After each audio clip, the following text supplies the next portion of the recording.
Back in high school, I took a mysteries and mythology type class, or something like that. I don't remember the name of the class. It basically just had to do with real life mysteries and creepy shit. I was into that kind of stuff. I was taking the class with a good friend, who I'll call Ben for this story. The teacher of the class took us on a field trip to a nearby abandoned village with an unknown past. The village was built in the early 1900s, but seems as though it had been quickly abandoned shortly after it was built. The bus ride there was about 20 minutes. All of us were glued to the bus windows as we pulled up some sketchy-looking, decrepit road cutting through dense forest. The road eventually led to a clearing. We were there. We stepped out onto the road, which had grass growing through the cracks.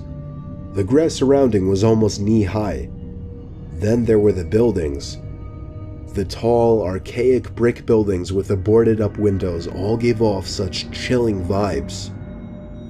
The teacher lined all 20 of us up, counted heads, and then began leading the way.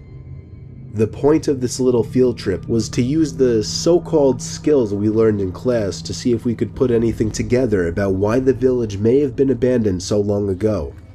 Some of the buildings had holes in the walls to serve as entryways.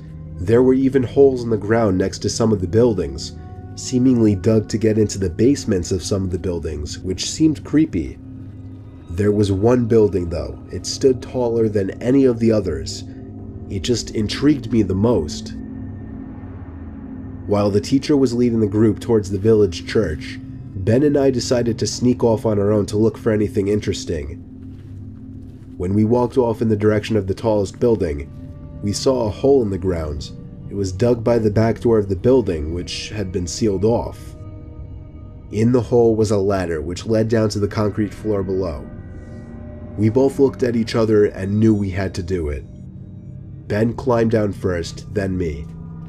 Luckily, this was just around the time Apple started putting flashlights on their phones, so we had a source of light. It was creepy down there. There were a couple of beer bottles, one graffiti tag on the wall, and dusty wooden planks everywhere. There was a wooden stairway which led up to complete darkness, since all windows and doors had been sealed shut from above. We had already gone as far as to enter the building, so we figured we'd go up the stairs too.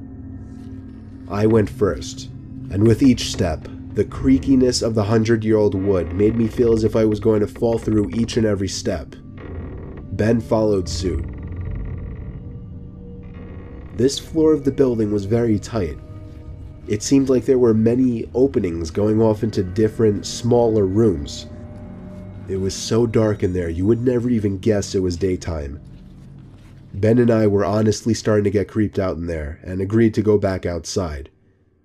But just then, there was a noise in one of the tiny rooms, like a big rock hitting the concrete floor.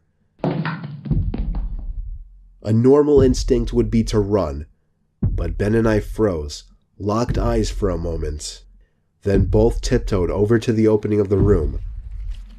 We shined the lights into the room and ran. We ran back down the stairs and then up the rusty ladder back outside. We caught up to the group out of breath. We didn't say anything though to avoid getting in trouble. One of our classmates asked us what was wrong. We told him we snuck into one of the buildings, and in one of the rooms, when we shined the light into it, we saw 3 guys standing maybe 10 feet away from the doorway, facing Ben and I in a weird formation, as if they were waiting for us. As we continued following the group, we paid extra attention to the tall building we entered from the distance, and before leaving, we saw a person's face at one of the higher level windows that had not been boarded up. We never told the teacher in fear of getting in trouble. We didn't know what to think. Were those just homeless people living in there? Were they gang members in hiding? Ben freaks me out with his theory. He says they were ghosts of the people who once lived in the town.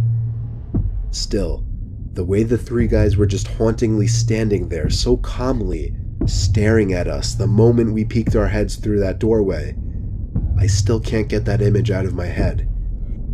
I may go back to that village one day. just to prove Ben's idea wrong.